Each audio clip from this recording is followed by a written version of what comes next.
मेरे तमाम दर्शकों को, मेरे YouTube परिवार को तिल संक्रांति की, मकर संक्रांति की हार्दिक बधाई।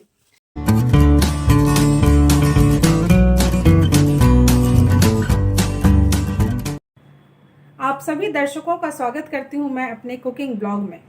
और आज मैं बनाने जा रही हूं सफ़ेद तिल के गुड़ वाले लड्डू।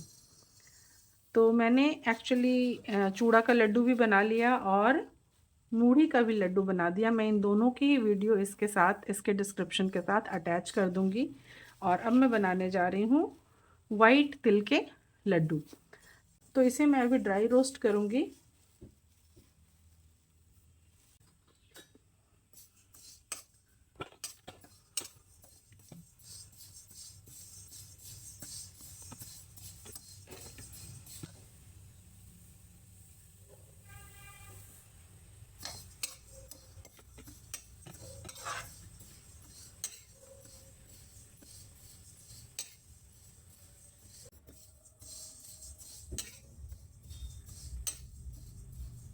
आज से सूर्य उत्तरायण हो जाते हैं, मकर संक्रांति आ जाती है। और तिल गुड़ के लड्डू जो होते हैं वो बस 2 स्टेप में पूरे हो जाते हैं। एक तो जब इसे हम रोस्ट करते हैं तो ये फर्स्ट स्टेप होता है। जब इसे ड्राई रोस्ट कर लेते हैं हम लोग, इसमें ऑयल की बिल्कुल भी ज़रूरत नहीं है। इसमें ऑयल नहीं डालिएगा क्योंकि ऑयल डालने से ये उतना टेस्टी नहीं बनेगा। इसमें हम लोग घी का इस्तेमाल करेंगे, और वो भी अभी नहीं, बस पाक जब हम तैयार करेंगे उस समय। इस समय हमें इसे इवनली भून लेना है ताकि इसका रंग बदल जाए। और इसका पता आपको तब चलेगा जब आपको एक सौंधी सी खुशबू आने लगेगी। भूनते समय आप ज़रूरत के अनुसार फ्लेम को कम और ज़्यादा कर सकते हैं, तो इसे इवनली भूनना ज़रूरी है। अब इसका रंग हल्का हल्का बदलने लग गया है।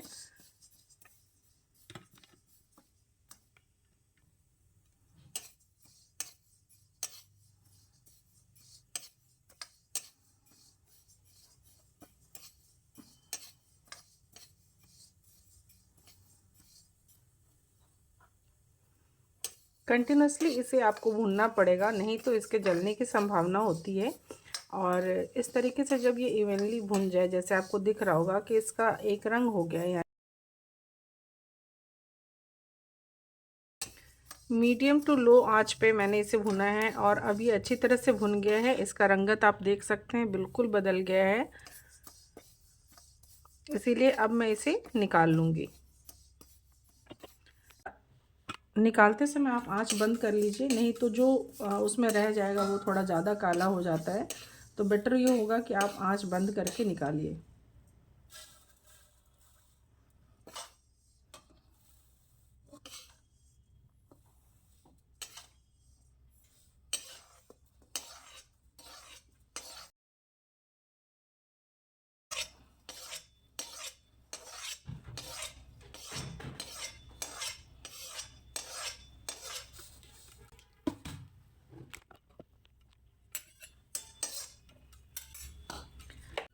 मैंने इसे सिम करके रखा था और ये मेरा पूरा भुन चुका है। और अब मैं इसमें डालूँगी गुड़। तो गुड़ ऐड करने से पहले मैं इसमें डालूँगी तकरीबन 1 चम्मच शुद्ध घी।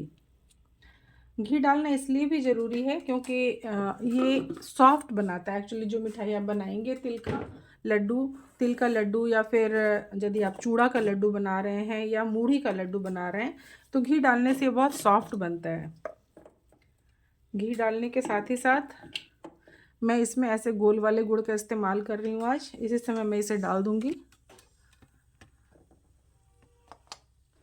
ये गुड़ की डली छोटी छोटी है, तो मैं तकरीबन ½ kg के करीब निकालूंगी।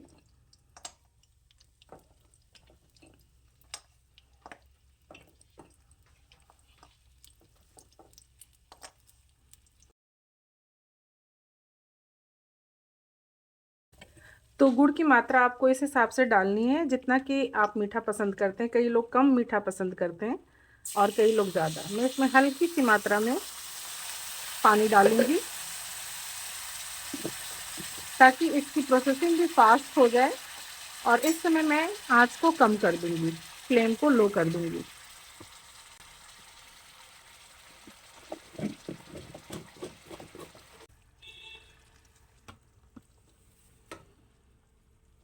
लड्डू जब बनाएंगे तो उसके लिए मैं इसमें थोड़ा सा पानी ले लेती हूँ, क्योंकि बहुत गर्म होता है ना, तो एक्चुअली पानी हाथ में टच करके तब फिर बनाते हैं। पानी को अच्छे से स्प्रेड कर लेंगे हाथ में और तब बनाएंगे। तो ये जब होगा उस समय मैं दिखाऊंगी। फ़िलहाल हम लोग वेट करते हैं इसके होने का। अब यहाँ पे मैं खड़ी हूँ तो मैंने इसका आँच तेज कर दिया है।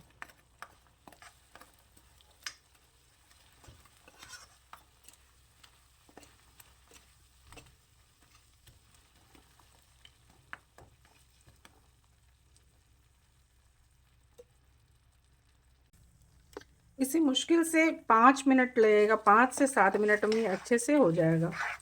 इसमें मैंने फ्लेम हाई कर दिया है।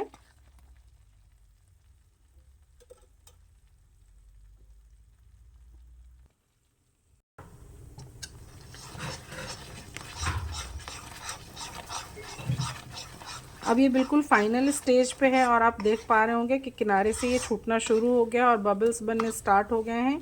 पूरी तरह से बॉईल हो रहा है। जब इस स्टेज पे आए तो एक्चुअली ये रेडी है, बट फाइनली हम लोग इसे एक बार चेक कर लेंगे। और उसका तरीका ये है कि आप चाहे तो पानी आपने जो रखा हुआ है कटोरे में, उसमें थोड़ा सा डिप कर लीजिए और जब ये निकालेंगे तो आप देखिए कि बिल्कुल अच्छे से रेडी हो चुका है। तो इसमें हम लोग इसे बंद कर लेंगे, क्योंकि यदि आँच खुला रहेगा तो उस पर कड़ा हो जाएगा ये। और इस समय हम लोग ये जो तिल हमने भुना था वो ऐड कर देंगे। हमारे यहाँ थोड़ी मीठी खाई जाती है, इसीलिए इसमें आपको गुड़ की मात्रा ज़्यादा लगेगी। आप चाहें तो इसे कम भी कर सकते हैं।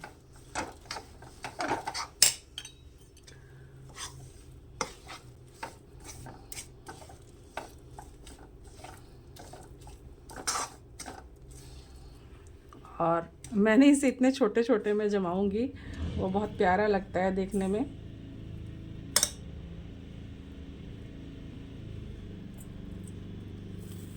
इस तरीके से।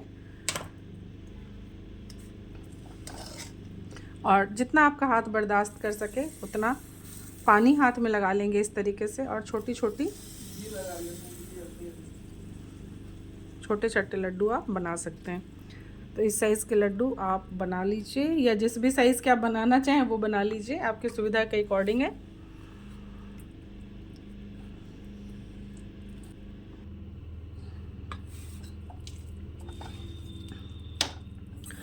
तो जब ये थोड़ा ठंडा होने लगेगा ना तो आपके कंट्रोल में होगा।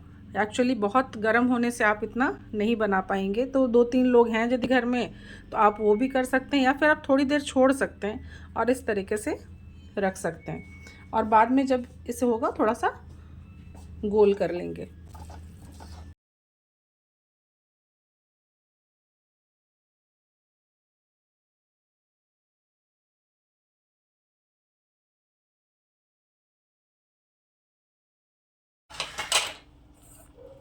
तो अब इसकी गर्माहट थोड़ी कम हुई है कि इसे मैं टच कर सकती हूँ। तो मैंने थोड़ा सा एक बड़ा साइज़ का बनाया, क्योंकि अब मैं इसको होल्ड कर सकती हूँ आराम से। तो आप चाहें तो जिस भी साइज़ का बना सकते हैं।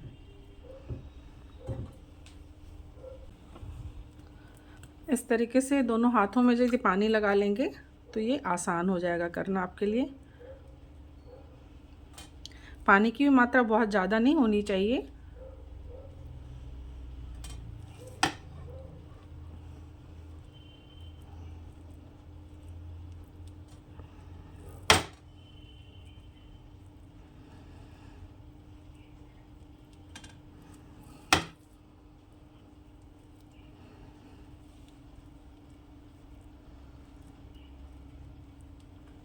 और आप चाहें तो इसे किसी चीज़ पे जमा भी सकते हैं, किसी गोल बर्तन में या किसी चीज़ में जमा भी सकते हैं। फॉर एग्ज़ाम्पल मेरे पास अभी जैसे ये है ढक्कन एक, तो मैं इसमें भी डाल दूँगी।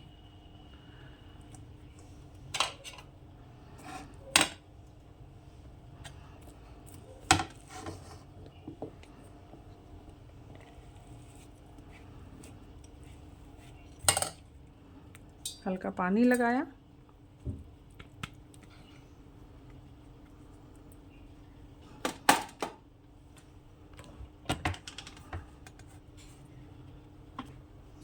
तो आपको जिस भी तरीके से बनाने का मन है इसे बना लीजिए। इस तरीके से आपसे हैंडल जल्दी हो जाएगा।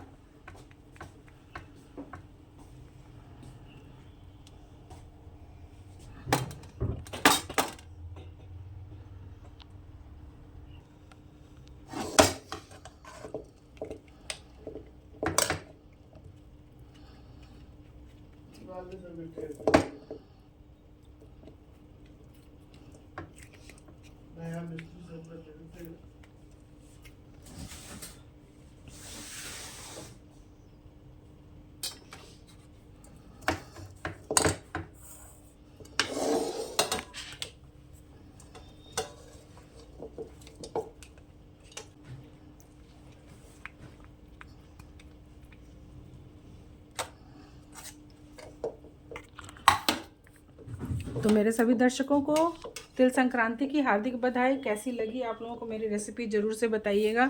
ये जब बिल्कुल गर्म था तब मैंने बनाया था, तो हाथ जितना बर्दाश्त कर पा रहा था, इसलिए छोटा छोटा बनाया। फिर जब ये नॉर्मल टेम्परेचर पे आया तब मैंने बनाया, और लास्ट में मैंने आज इस तरीके के भी बनाए हैं। आप इसे चाहें तो तिल की चिक्की कह सकते हैं, आप इसे जो भी कहें, पर इसे ज़रूर से बनाएं, ज़रूर से खाएं। पारंपरिक त्यौहार में पारंपरिक व्यंजन। Happy Makar Sankranti to all of you. Thank you for watching my video.